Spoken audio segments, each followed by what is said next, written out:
সামাজিক যোগাযোগ মাধ্যমে প্রচারণার মাধ্যমে দেশে নৈরাজ্য সৃষ্টির চেষ্টা চলছে বলে মন্তব্য করেছেন বিএনপির মহাসচিব মির্জা ফখরুল ইসলাম আলমগীর।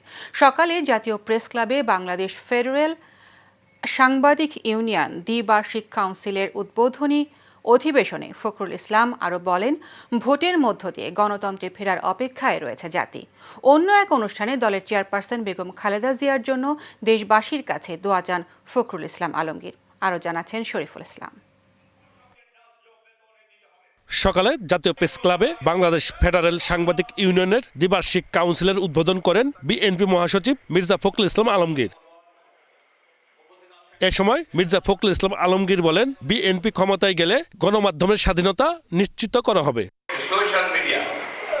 সোশ্যাল মিডিয়াতে যেহেতু সেখানে কোনো দায়বদ্ধতা নেই, যা কিছুটাই বলা যায়, এমনভাবে রাজনৈতিক দল, রাজনৈতিক ব্যক্তিত্ব, সামাজিক ব্যক্তিত্ব, ব্যবসায়ী সকলের সম্পর্কে যে নেগেটিভ প্রচারণা চালানো হয়, তাতে করে কিন্তু গণতন্ত্র শক্তিশালী হয়।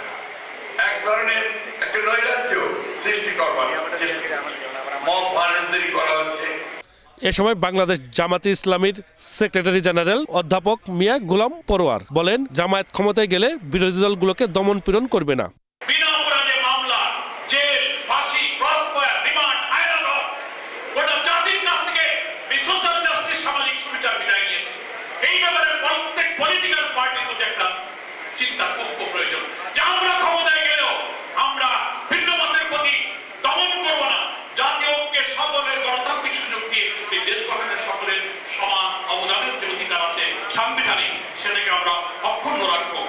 এদিকে বিএনপির কেন্দ্রীয় কর্মসূচির অংশ হিসেবে নয়াপল্টন কেন্দ্রীয় মসজিদে জুমার নামাজ শেষে দোয়ায় অংশ নিয়ে বিএনপি মহাসচিব বলেন, খালেদা জিয়ার শারীরিক অবস্থা অত্যন্ত সংকটাপন্ন।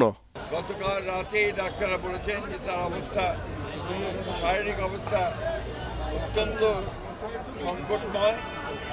এই নয়াপল্টনের মসজিদে নামাজ আদায় করে আমরা সবাই বেগম খালেদা জিয়ার রোগ মুক্তির জন্য পরম করুণাময় আল্লাহ তাআলার কাছে দোয়া চেয়েছি।